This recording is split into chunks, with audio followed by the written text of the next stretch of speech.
Vidmori POV. Left to my own devices, I made my way out of the keep and through the bailey, until I was at the village plaza once again. All around me was the buzz of activity as guards and villagers worked hand in hand to clean up their homes. From here I could see a few lines forming around various wells, as people passed around buckets of water to start combating the various fires that were still smouldering within ruined homes and other buildings along the edges of the village. Those who weren't dealing with fires were busily working to dismantle the mess of barricades left behind by the raiders in the plaza, all while the remaining villagers went around gathering the stray crates of materials and sacks of food that had been left in the streets by the raiders.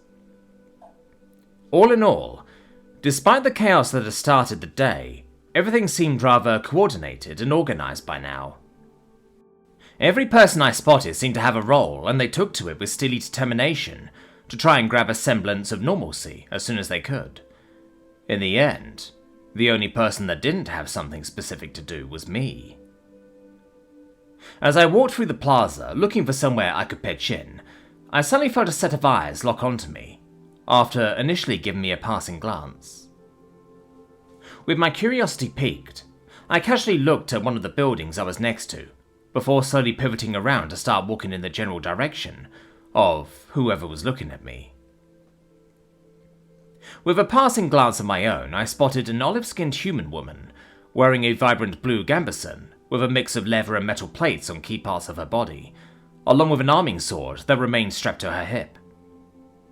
She looked to be in her late 30s as far as I could tell, but she wore her age well, and carried herself with clear confidence that simply exuded from her with every step.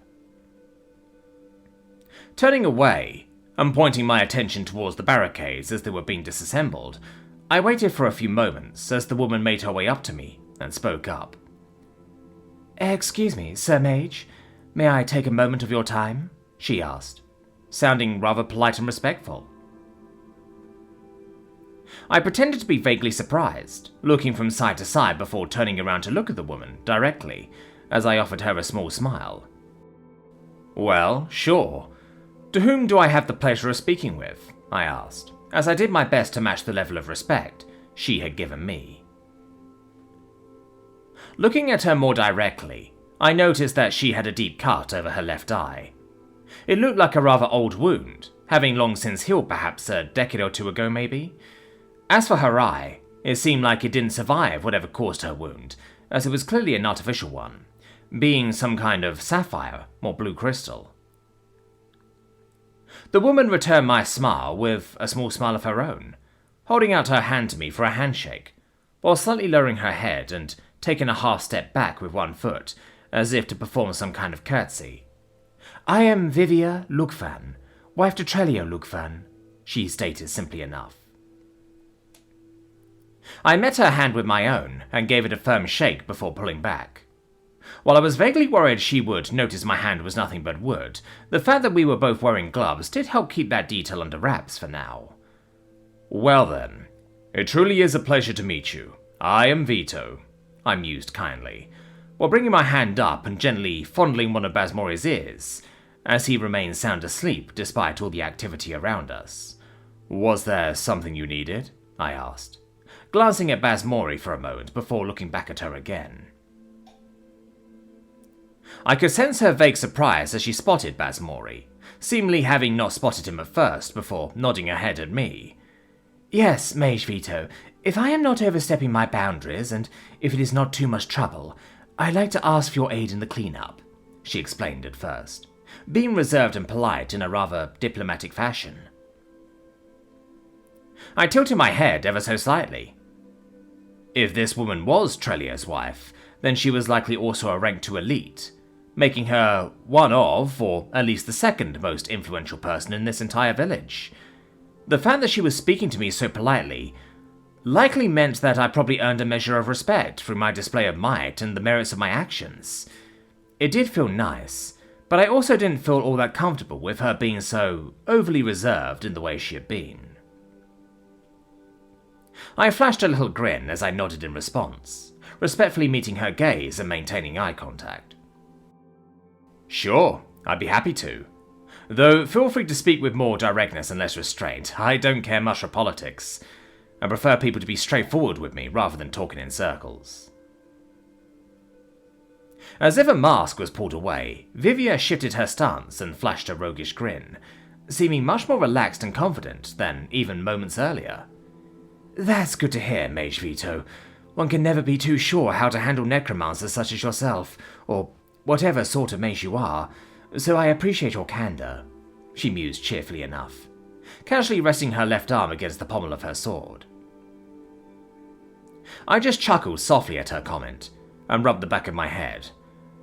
I found that eccentric is a suitable enough moniker for me, so feel free to refer to me as such, I mentioned, before bringing my hand back down to continue doting on the dozing Basmori. Now then, you said you needed my help. What can I do for you? Vivian nodded intently as she curiously looked at Basmori again, before looking back at me once more. I witnessed your feats with spatial magics earlier, when you took on our entire drawbridge at once. If it's not too much of a burden on you, would you be willing to clear away the rubble from the burned and shattered buildings? She asked, looking off to the side as if to glance at one of the buildings in question, when she returned her focus to me. While we can put out the fires ourselves easily enough, moving all the rubble afterward will take us a lot of physical effort. Effort that you could spare us from if you are willing, she explained simply enough. I tilted my head a little from side to side, acting as if I were contemplating her request, before speaking up after another moment. That shouldn't be too much of an issue. Would you prefer if I clear the buildings away in their entirety, or just take the rubble? Vivia blinked with vague surprise at my question, and I could sense that she didn't even consider that as an option. After a few moments on her end to think on it, she simply nodded and regarded me again. If you're able to do that much, then I would be grateful. You will certainly save us even more time once we begin the reconstruction efforts. Sounds good with me. Lead the way then, I offered with a gesture, the woman nodding in response as she guided me to one of the closer buildings in question. Coming up to a building along the edge of the village, it appears to be a home of some kind, a simple but spacious two-story affair that was connected to one of the farmsteads which fill the clearing between the village and the somewhat distant tree line. The ruined building had been just barely extinguished, leaving a thick sludge of ash-laden mud around the remains of the building. From where I stood, I could see a family of 6 picking through the ruins, doing their best to salvage what they could from what remained of the lives they had before everything that happened this morning. With a glance over at Vivia, I could feel the weight on her heart as she watched this family. She knew them well enough, their crops and goods often finding their way onto her table over the years. You should ask them to clear out. I wouldn't want them to accidentally get swept away in the cleanup, I suggested, while stepping closer to the burned out building, as my borrowed boots sank a little into the mud. Vivia hesitated for a moment, looking at me, before nodding as she went ahead, speaking with the family of farmers in question. I could sense their reluctance to leave without recovering all of their belongings, but they weren't about to argue with the mayor's wife. As they were led out of the ruined building by Vivia, I made my way up to the building before getting down to a kneeling position in the mud. I didn't want to make it seem like all this was too easy for me to do, so I made a show of closing my eyes and lowering my head, before plunging both hands into the mud. I started by draining the water from the ground around me, leaving it damp but not the muddy sludge that it was when I arrived. From there I stood and approached the building itself, stepping inside as I slowly but thoroughly pulled everything into my inventory, every single brick and ruined scrap of wood, until nothing was left but the clearing where our home used to be.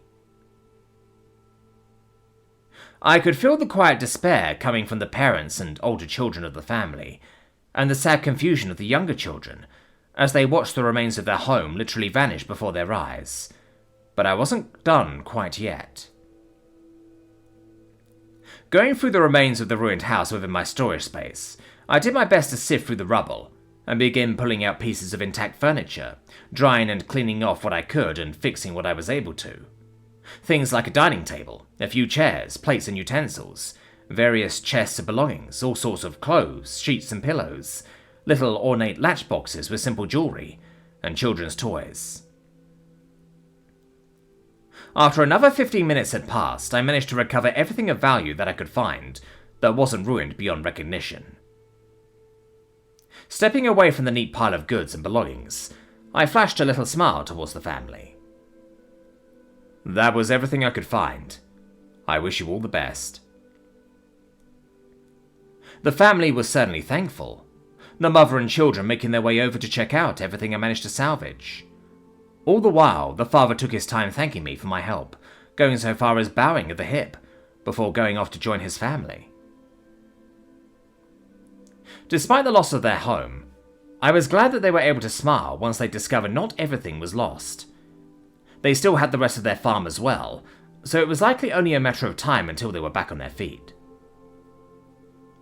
Turning my attention back to Vivia, I sensed that she was seeing me in a new light, not having expected that I would go out of my way to do what I did.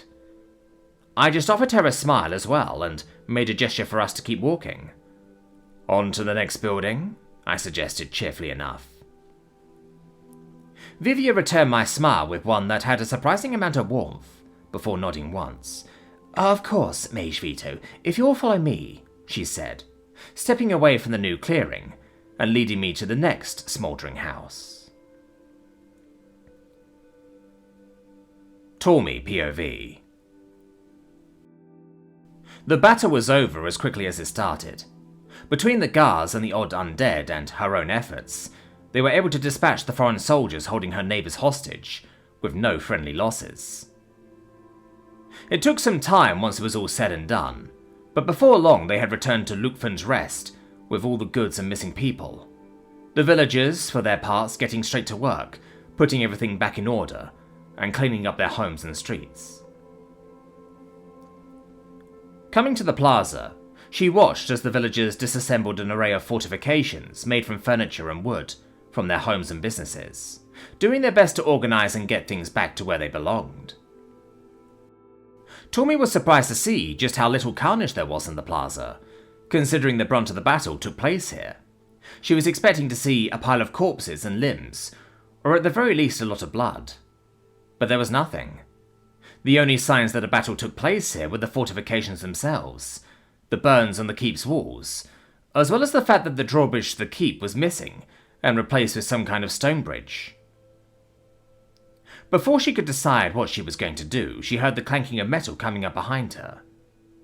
Turning to look, she spotted the Lukfan twins making their way up to her, clearly delighted to see her, as she offered a small smile in response. Larkis, Vitra, it is good to see you both again. What did I miss? The half-elf siblings each pulled their helmets off, tucking them under their arms when Larkis piped up. Only the most grisly battle ever. You should have seen the aftermath, he reported with grim eagerness. I only got to see the aftermath myself due to remaining with the villagers in the field as per your orders, he mentioned, before flashing a grin. But that scene I came across was one of pure carnage. Scattered limbs, sliced throats, and those undead of his eating the enemy alive, he explained, eyes wide with excitement. There in the centre of it all was the stranger, standing there drenched in the blood of his enemies, and the molten remains of the armour he stole from the foreign soldiers. Vitra just shook her head at her brother's enthusiasm, before looking up at Tormy. Unlike him, I actually got to watch the fight, she mentioned, as she reflected on her memories of the battle itself. He fought with considerable skill, and looked like he knew his way around a blade despite being a mage. I couldn't tell if he was using his mana heart to move at extreme speeds, or attack with any greater force than normal, but the sheer amount of mana he threw around was the real deal, she explained, with no small amounts of awe and wariness. Though, he displayed an odd amount of vitality and resilience. At one point he even took 2 arrows to the head and multiple spears to the chest. It looked like he'd died, but then he suddenly came back with greater force, and fought as if he didn't just suffer those mortal injuries. Tormy blinked with surprise at that. Surviving and battling after suffering those kind of wounds reminded her of an old berserker she used to know, but to hear of a mage with a berserker's resilience was a rather odd matchup. She knew Vito was strong upon meeting him, but that was almost absurd to hear. I see. And do you happen to know where I can find Vito? Is that his name? Larkis asked enthusiastically. He's over with Mother on the edge of town. He's supposedly helping clear away the rubble, Victor explained dutifully. This revelation earned a half-hearted glare from Larkis, as he lightly nudged her with his forearm. Are you saying you knew where the stranger was this whole time and didn't tell me? Come on, let's go see him, he enthused eagerly, as he turned to walk away.